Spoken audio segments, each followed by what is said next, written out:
I'm Rolene Marks. Welcome to Modiin and Beyond. Join me every Sunday between 3 and 4 on Radio Modiin as we take a look at what's happening in Modiin, Israel, and beyond.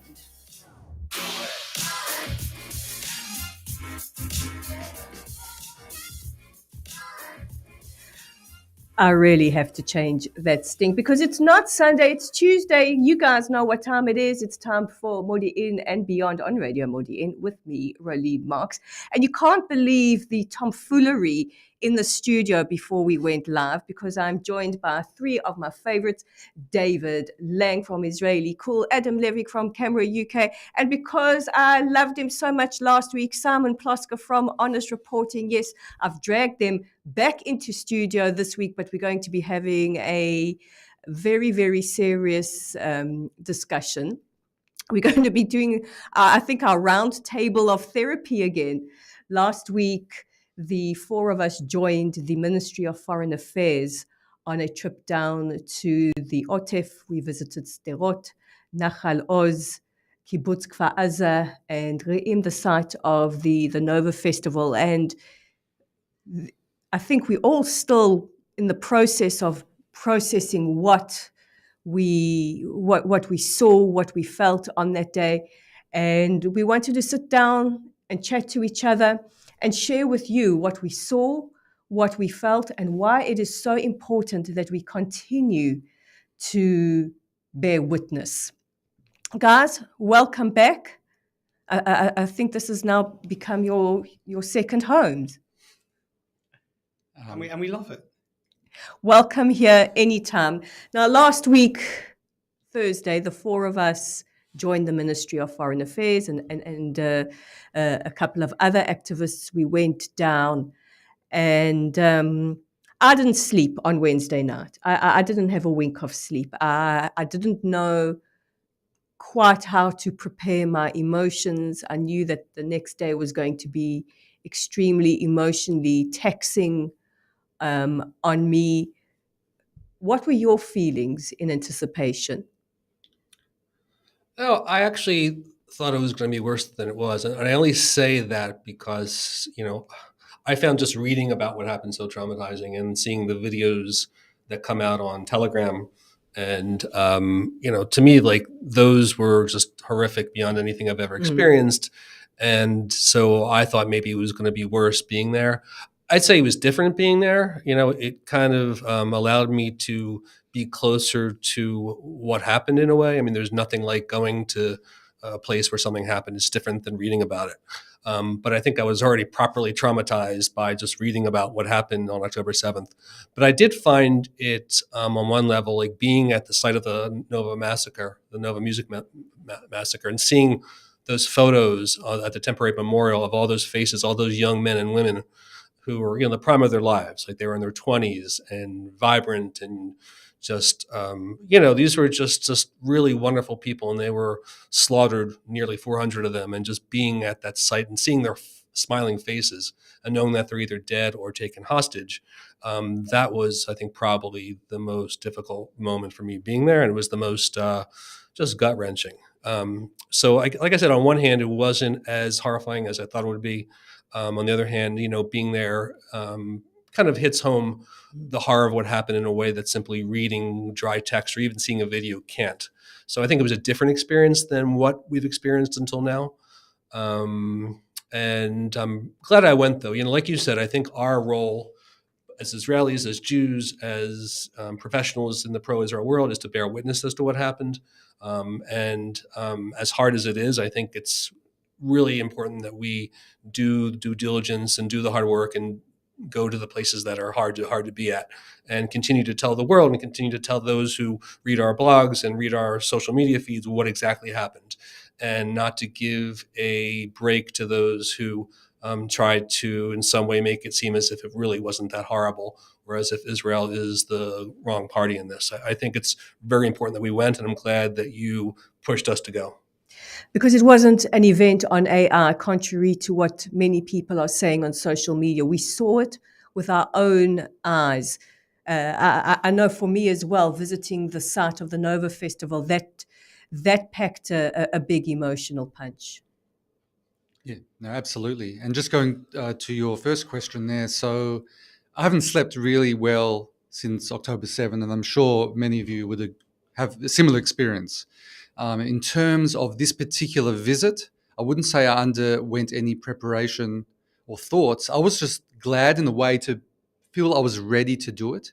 It's Yeah. taken me a really long time to be prepared to even go and visit these sites. I've seen certain videos online, but for sure I wasn't ready, and I will never be ready to watch an unedited footage of all the atrocities, or at least some of the atrocities, which have been released to members of the media and other people willing to see them. That is probably a bridge too far for me. But even visiting these sites, even where there isn't actual gore in your face, but just you know what happened there. There's a real heavy kind of atmosphere there. You listen to stories, even for me, or even that for me, I felt would be too much for me to handle. And I think it might surprise people who are familiar with my work, because when it comes to my online advocacy, I have a very thick skin. I'm dealing with anti-Semites and the worst of humanity on a daily basis. And people say, "How do you do it?" I somehow am able to let it fly past me for the greater good. But in terms of something this close to home, in terms of my people, what happened to my people in my country, it's been really difficult to get to the point where I felt I could visit.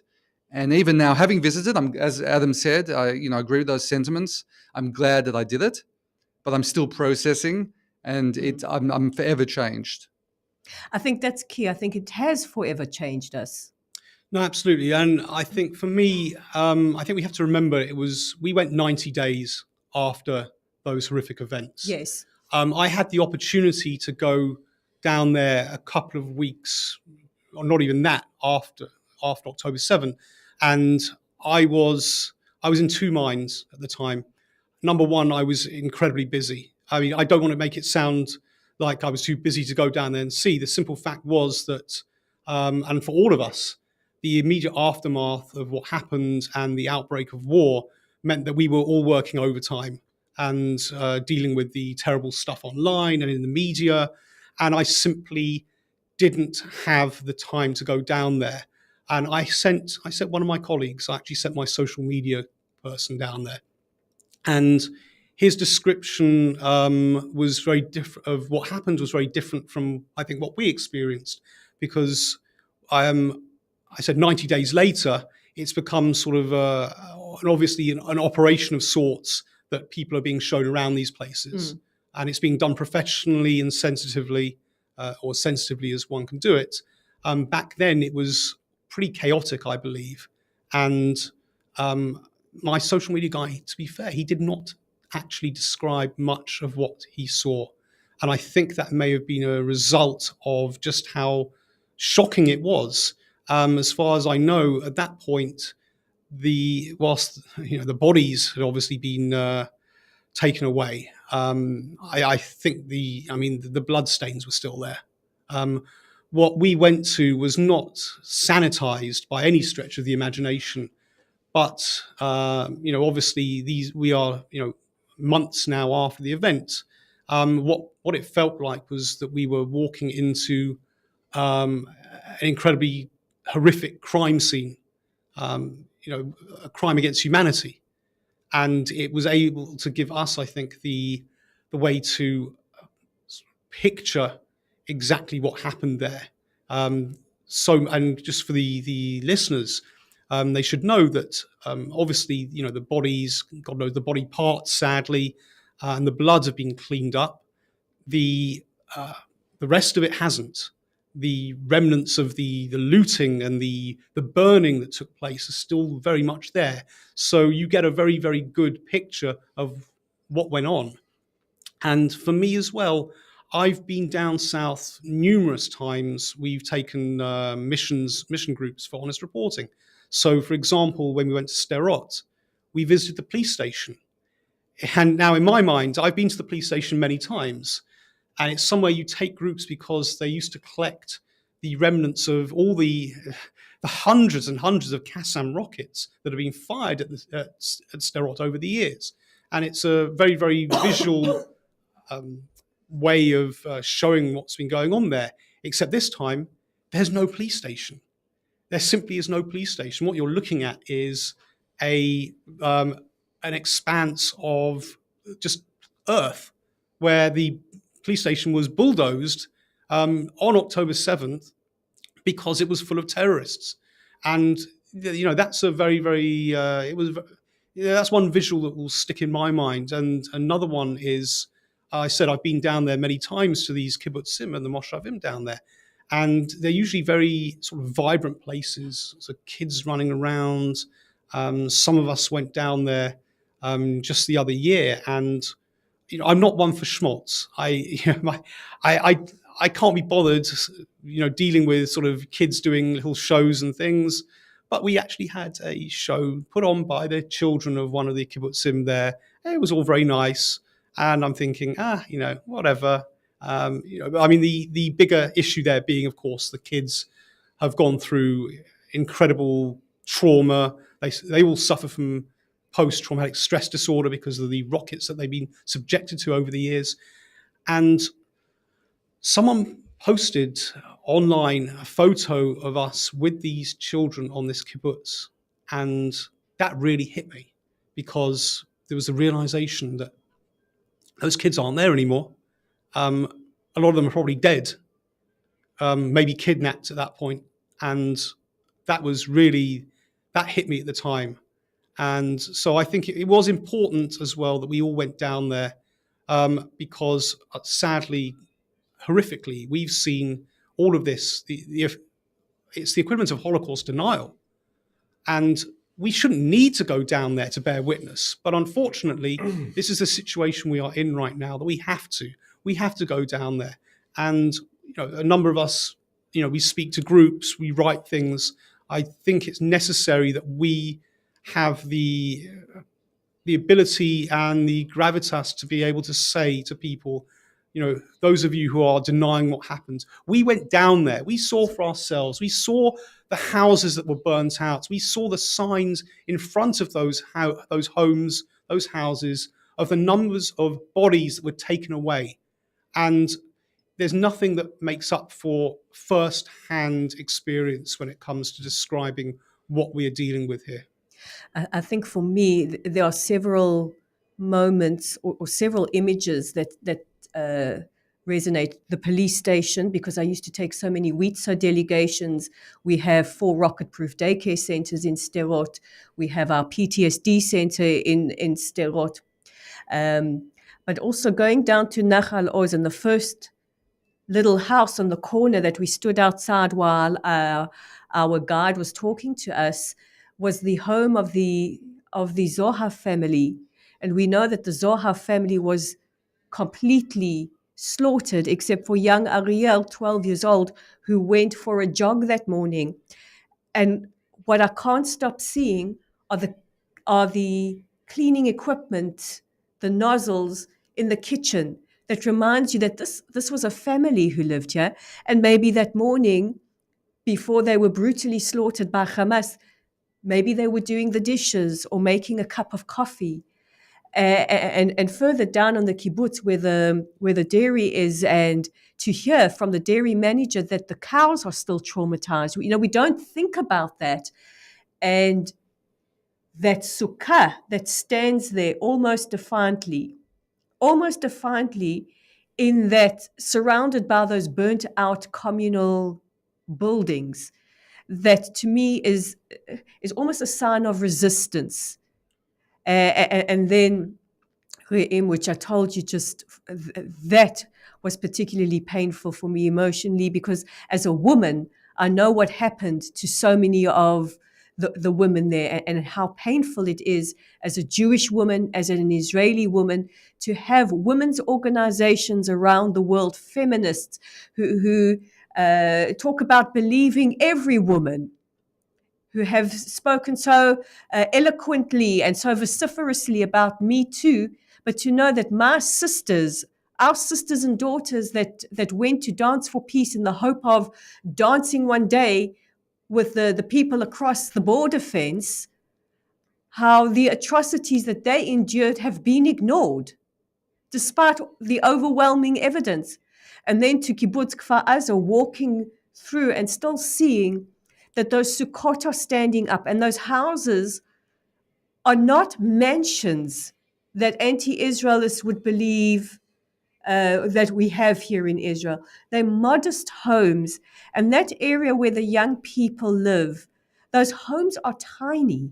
They're tiny, but you get the impression, you get the feeling coming out of them that their former inhabitants, many of them who were brutally murdered or taken hostage, were so proud. They were so proud of them. They were so proud to have this little slice of heaven in their kibbutz. And the house that the incredibly brave mother of Sivan has made sure is preserved for people to see what happened, that you walk in and is full of pockmarks from the grenades, and that sign on the door that says body parts found on the sofa. That this young couple, Naor and Sivan, they have names, Naor, Sivan, that were planning their whole future in their tiny little space on an idyllic kibbutz that they were so incredibly proud of, that future was wiped away from them. They were wiped off the face of this earth in the most brutal and horrific way, and we have people denying it. And the looting and the glee that looting and that murder and that raping and that mutilation and that torture happened with is absolutely, it's devastating. And somebody on our trip said, we did that stench of death is not there, but it's replaced with that smell of that rotting citrus. Yes. Because there's nobody there to pick those citrus plants. Yeah. That has really resonated. Yeah. No, everything that you said resonated with me as well. Regarding the Sukkot, not just as an act of resistance, but it's more than that. I think it's like the rotting fruit. Everything there is where time has stood still. Everything is the way it was back on October the 7th. Besides, obviously, they've cleaned things up a little bit, but there's no one there. People aren't living there. We should point that out now. For the most part, people have not gone back. I'm not sure if people are going to go back, and it's an interesting discussion that we could maybe have as to whether we should go back and live there, or whether it will be some sort of pilgrimage site, for instance, like when people are going to Poland or wherever for March of the Living. And I believe that, this is an interesting discussion that can be had once, the dust settles and we can even think clearly about things. But yes, time has really stood still there. That's something that really made an impression on me. And the other interesting thing about the Sukkot is that in Judaism, Sukkot are somewhat emblematic of God's protection of us. It's this festival where we're, under the elements, as it were, going back to when we were in Egypt. And there's something, I don't know if the correct word is irony, tragedy, to think that the Sukkot are still there as this sort of act of defiance. Not to, of course, blame God for what happened, but it just is a reminder that terrible things can happen here because of what our neighbors are like. Just wanted to say, when we were on your show, I don't know how long it was ago, shortly after October 7th, both Dave and I mentioned that we had writer's block, at least the first, I think for me, the first couple of weeks after October 7th. I think that was partially, at least for me, it was just, to me, in addition to the trauma, just words couldn't do justice to the horror of what was unfolding and what I was seeing was unfolding. That eventually faded away. But I think given that we're all writers to some degree, right? All of us in this room right now write to some degree for a living. And I think being at Kfar Aza and the site of the Nova Music massacre and the other communities that we visited, I think helped in that I think typically people write more accurately and better and more evocatively about things that they witnessed, or at least places that they've been. It's one thing to see a photo online. It's another thing to have been there. And I think my writing about, to the degree that I do write about the details of the massacre, will have been helped by visiting those communities and seeing the burnt out homes and, seeing for myself rather than just reading about it. So I think that was something that, I would encourage everybody who does what we do, to go and see it for yourselves, because I think the impact, will ultimately can help your writing. And, our writing is influential to some degree. People read our material and they take from that the reality. So I think it was important for that respect. Yeah, I think it's interesting you talk about the writing. When we went there, I had visions that I would be doing sort of little clips to camera to be able to tell people what was going on. I couldn't bring myself to do it whilst I was there. It was just too emotionally overwhelming at the time, which is, maybe it's problematic given that one of the reasons we went down there was precisely to bear witness. Yeah. I did take photos. Things like selfies in front of burnt out buildings was a sort of a no-no as far as I was concerned. But when I got home, I was sat around, was very quiet. My wife asked me sort of, how was it? And it was really after I went onto Facebook and I just started typing my thoughts in a Facebook post and put up some of the photos as well. And I found it actually quite sort of therapeutic in a way. And maybe that's kind of what we need to do now as well, is also perhaps write up exactly what we saw. I had the same experience. I do a report every morning on High FM in South Africa, and on Friday morning, it came out of me like a cataract. I just sat for 15 minutes, and it just poured out of me without a note, without a thought.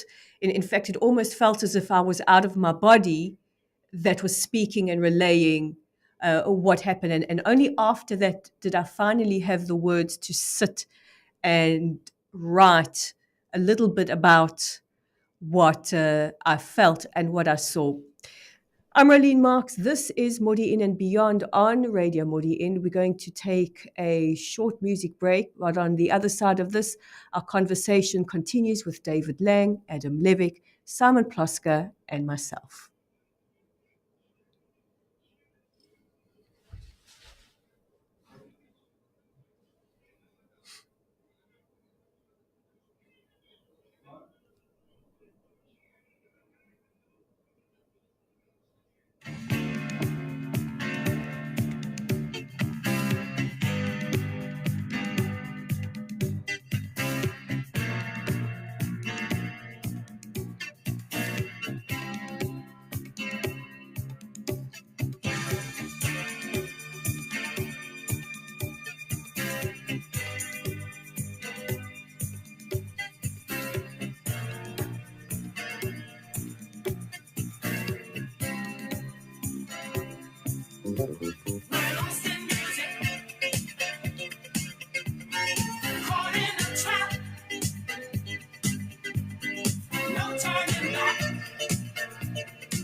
Have you ever seen some people lose everything? First to go is their mind. Responsibility to me is a tragedy. I'll get a job some other time. I want to join the band and play in front of crazy fans. Yes, I call that temptation. Give me the melody, that's all that I ever need. The music is my salvation. We're lost in music, caught in the trap. No turning back. We're lost in music. We're lost in music. Feel so alive. I quit my 9 to 5. We're lost in music. In spotlight, the band plays so very tight. Each and every night. It's no vanity to me, it's my sanity. I could never survive Some people ask me, what are you gonna be? Why don't you go get a job? All that I can say, I won't give up my music. Not me, not now, no way, no how. Oh, lost in music, caught in the trap, caught up in our music. No turning back. We're lost in music. We're lost in music. Don't take away our music. Feel so alive. Feel I quit my 9 to 5.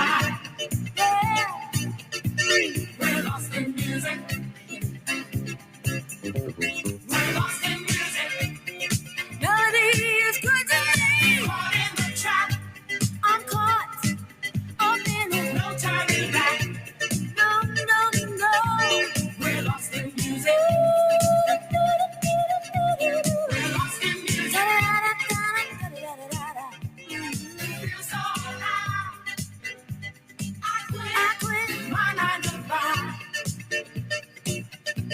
We're lost in music. Lost in music. We're lost in music. Caught in the trap. No turning back. We're lost in music. We're lost in music. Sister Sledge, Lost in Music. You're tuned to Modiin and Beyond on Radio Modiin with me, Rolene Marks. My guests in studio are David Lange from Israeli Cool, Adam Levick from Camera UK, Simon Plosker from Honest Reporting. We are carrying on our conversation about our trip to the south of Israel, to the Otef. And before we carry on, we have to give a special mention to two really, really extraordinary people. They're the spokespeople that do it day in, day out, dealing with delegations, dignitaries, groups that come through. And that is Captain Meyer of the reserves of the IDF and Dean Elsdon, the Israel police spokesperson. They really do an extraordinary job. And we want to acknowledge them, give them the shout out that they really, really do deserve. I think, guys, what many people don't realize or forget is that, while we had the opportunity to go down south, we were also going to a live combat zone. Absolutely. I've done this before. I've gone down with journalists during wars and operations, and one memory, very vivid memory I have, is of going to Ashkelon a couple of years ago during some of these rocket barrages, and I was in the house of someone who had actually been killed by a rocket. Let's not forget, everyone, that these rockets are deadly. Absolutely. When they land, when Iron Dome doesn't have 100% hit rate. And whilst we were there was a barrage, and there was no room in the safe room. I remember crouching in the kitchen as the entire house shook as things were exploding literally above us. And one of my friends, he happens to be a spokesperson for Magen David Adom, he actually stood outside. Perhaps he was a little bit mad. He filmed what was going on, and he gave me the footage afterwards, and it was frightening. Literally, you could see rockets being intercepted right overhead and stuff falling. And, that stuck in my mind when we went down to the south, because the journalists that day were absolutely scared. They were petrified. And I was wondering, are we going to be dealing with rockets? And people should know that we were issued with Kevlar vests. They are extremely heavy. I'm sure we all had backache by the end of the day, having to carry that around. But unfortunately, it was a necessity. We were in a zone where there are still rockets being fired from Gaza, despite the IDF's best efforts after 90-something days. So there was a certain element of potential danger. But I think it was clearly worth our while going down there. And we did actually see some of the IDF's work whilst we were there. We were on Kibbutz Nahal Oz, and we were right by the security fence next to Gaza. And people should realize just how close these kibbutzim are to the border. Literally, you can see straight into Gaza There is literally just a fence there, and you realise just how tragically easy it appeared for Hamas to break through that border. And whilst we were there was an almighty explosion, and you could see a big ball of smoke in the distance. So clearly there were airstrikes still continuing whilst we were there. There are also a lot of army in the area anyway. On the kibbutzim that we visited, there were lots of troops who are currently stationed in that area. So it is a military zone at the moment. And I think, that brings up another point, and that is that the way that media outlets report the situation is that something horrifying happened on October 7th. And then since then, all that's happened is that Israel has responded by attacking Gaza, when in fact, we've been at war since October 7th. The war hasn't stopped. My relatives in Ashkelon have had, hundreds of Tseva Adom alerts where they've had to go into shelters. We're literally, this is a war. It's a real war. Media outlets have, for some reason, stopped reporting on the barrage of rockets, more or less. It's as if it doesn't happen, as if when we in Modiin had to go to our bomb shelter at midnight or just after midnight on New Year's, that as if that didn't happen. So, the fact that we could hear explosions, the fact that we were at risk of rocket attacks, I think illustrates the fact that all Israelis have been under threat of war, have been facing war since October 7th. Time didn't stand still October 7th. These people are still trying to kill us. They're still trying to kill our friends, our neighbors, our family. And I think this stands in contrast to the media's monolithic portrayal, as if, Israelis stopped being victims on October 7th, when Israelis have been victimized continually, not by rocket fire, Israeli soldiers killed in Gaza, Israeli families who have children and loved ones who were held hostage in Gaza. So I think the fact that we're still being traumatized and still being victimized by Hamas terrorists is something that was really hit home when we were there and could hear the war happening in real time. Because the world doesn't realize that we are still stuck on the 7th of October, that we are still mentally, emotionally in that place. And I don't think we're going to move on from there for a very long time, certainly not until our hostages are returned safely to us. I mean, just before we went on there, I received a tweet back from the International Red Cross, because this morning I said to them, what about the hostages? You're tweeting about people in Gaza. What about our hostages? And they said, no, the hostages. In fact, I should read out the tweet.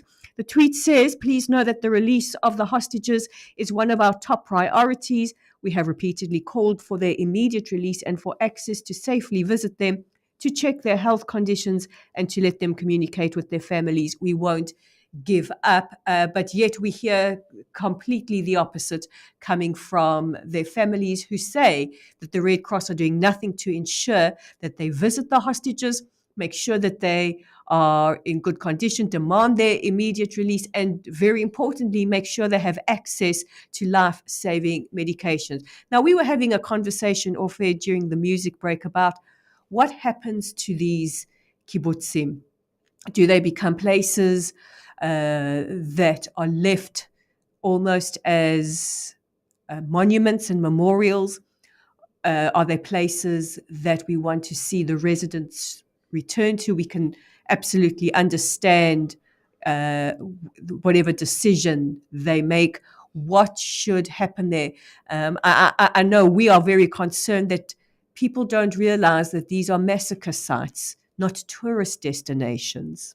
Yeah. So there's always that balance, that once you have a site that becomes somewhat of a pilgrimage site, even if for the right reasons, that there is that element of exploitation that can occur if it is left as such. We've seen even in the concentration camps which are left, there are certain people who are quite tasteless, and they go there and they take selfies and do all sorts of things.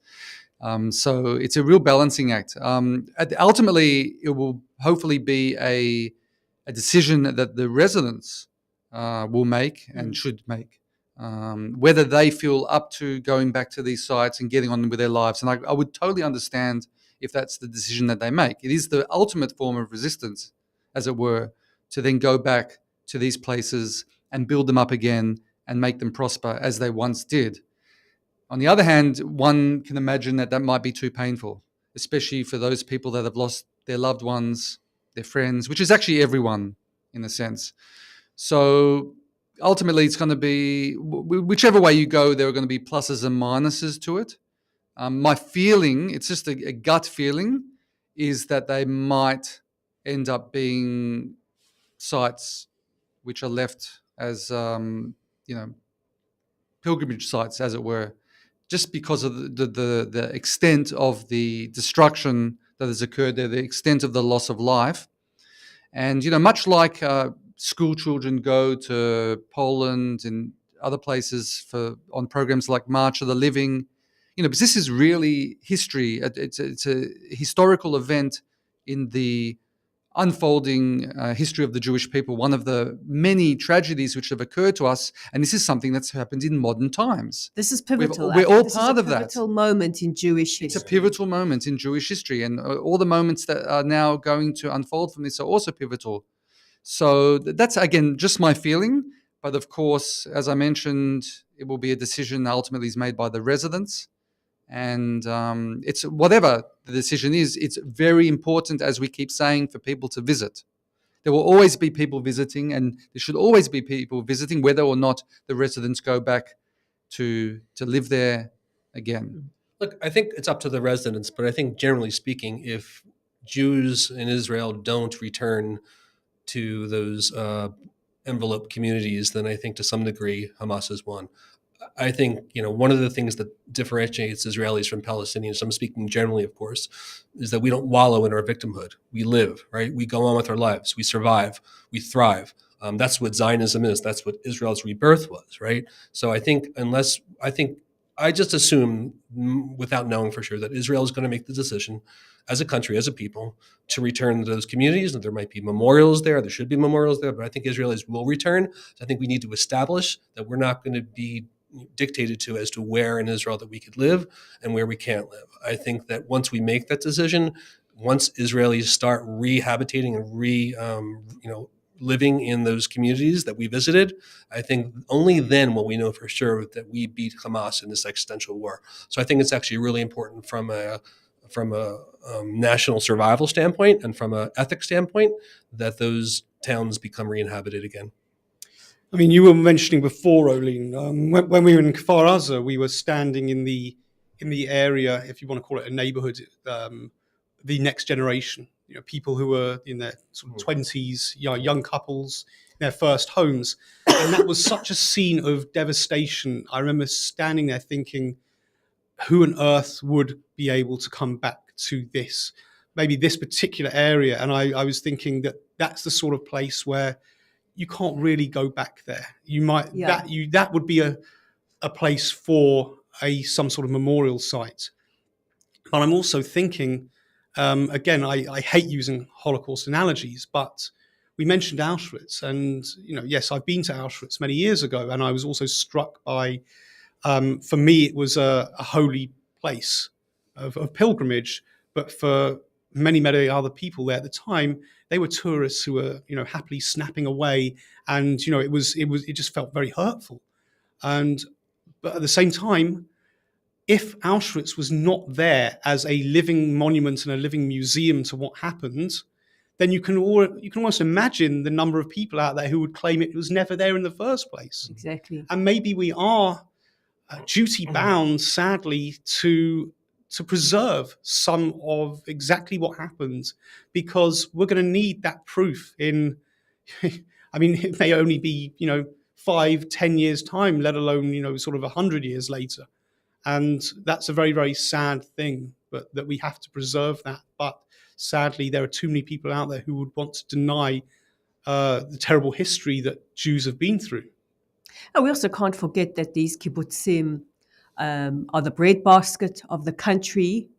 And here we have to salute all the people who on a daily basis are going down south to pick fruit, to do whatever they need to do to make sure that Israel continues to eat and export, and that revenue continues to generate. I think for me, it was very, very bittersweet and inspiring to hear that the printing press, it's the biggest printing press in the country that operates out of Be'eri, was functional about a week after, and that the dairy farm on Nachal Oz is functional. I do worry about the cows, the livestock, and there we saw. I don't know if he's a volunteer or a worker there, Ibrahim from nearby Rahat, who's there milking those cows.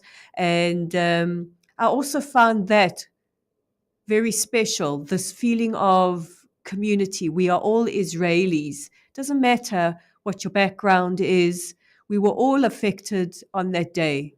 Jews, Christians, Muslims, Bedouin, foreign workers, Druze, all of us as a country have gone through this unfathomable trauma together, which we're still going through. We're still deep in our grief. I think it was President Herzog who said to NBC News the other night, he said, we are still a nation that is grieving.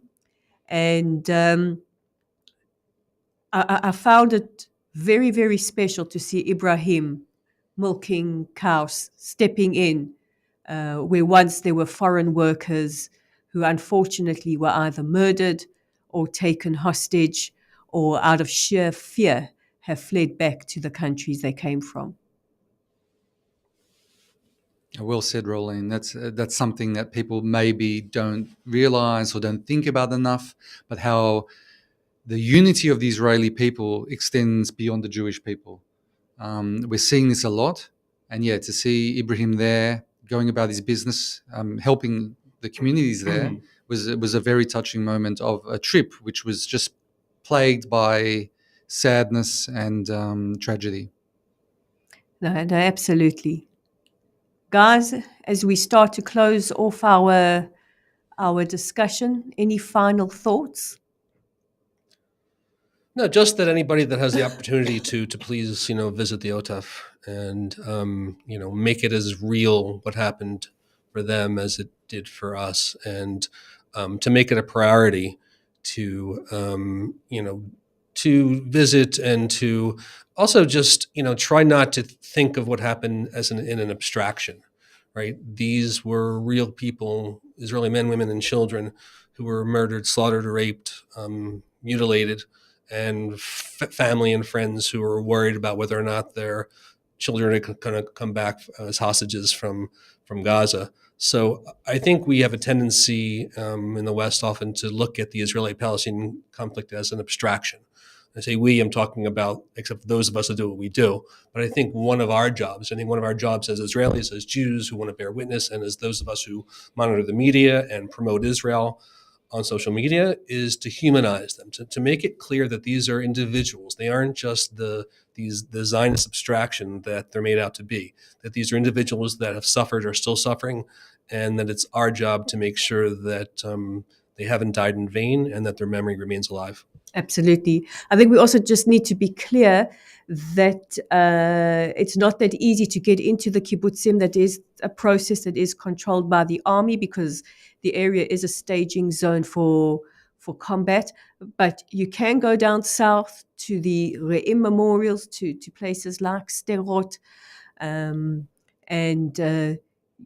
you need to bear witness, because the world is starting to forget. Absolutely. And, on a practical level, when we do have examples of trips down there, people who've written about it, taken photos, interviews with the hostages who have been released, or the families of those who are tragically still in Gaza, share it. We need people to share it, because without that message, people are going to forget, and we cannot afford to let that happen. David, any final thoughts from you? No, I think my colleagues here have said it very well. Just to basically encourage people to go down there and document it. So unlike you, Simon, I was able to take videos despite my misgivings about going there. That was easier for me just to take the video. Just this morning, I started going through the video, which I'm editing. But during the course of the day, I was actually just uploading little snippets of this video to social media, and I got tens of thousands of views. And when you, again, not to think of views as abstractions, to borrow Adam's terms, that every view is a person that is seeing something that they might not have seen, and that it might influence them going forward. And it's a video that maybe they will share with other people that need to see it. And all of us have the same power, as it were, to be able to help influence hearts and minds out there by simply sharing the videos or photos that we have stored on our cameras. Guys, I want to thank you. I want to say a big thank you to David Lange from Israeli Cool, Adam Levick, Canberra, UK, Simon Plosker, Honest Reporting. Honestly, you guys, I feel like this is your second home, and that's exactly how I like it. Thank you to my engineer, Per Attia, on the other side, making sure that everything runs according to plan. And guys, to you, the listener, the world is starting to forget the atrocities of the 7th of October. Let us continue to bear witness. Let us continue to be a voice for those who have no voice again. Let us continue to dance for those who will never be able to dance again. Let us continue to demand the immediate release of our hostages. We want them home. Bring them home now. We continue to hold our wounded warriors in our thoughts and our prayers. We continue to hold the victims in our thoughts and our prayers. We pray for a speedy recovery for all, and we salute and we owe a debt of gratitude we can never repay to those warriors who have fallen in defense of the State of Israel. I'm Rolene Marks. This is Modiin and Beyond. Guys, there's only one thing to say, and that's Am Yisrael Chai. Am Yisrael Chai.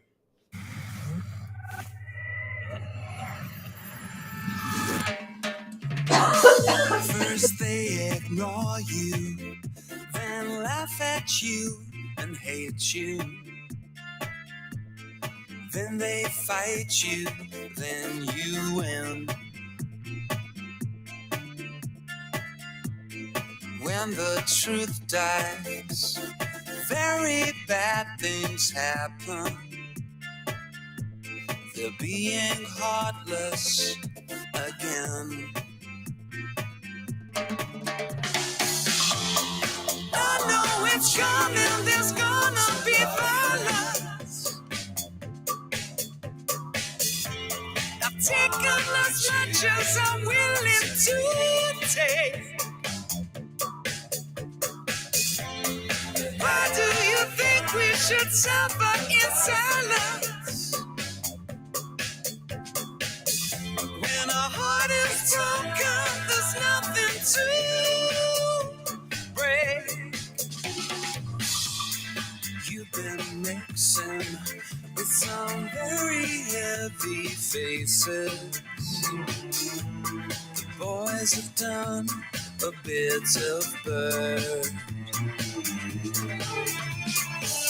They don't kill their own, and they all love their mothers.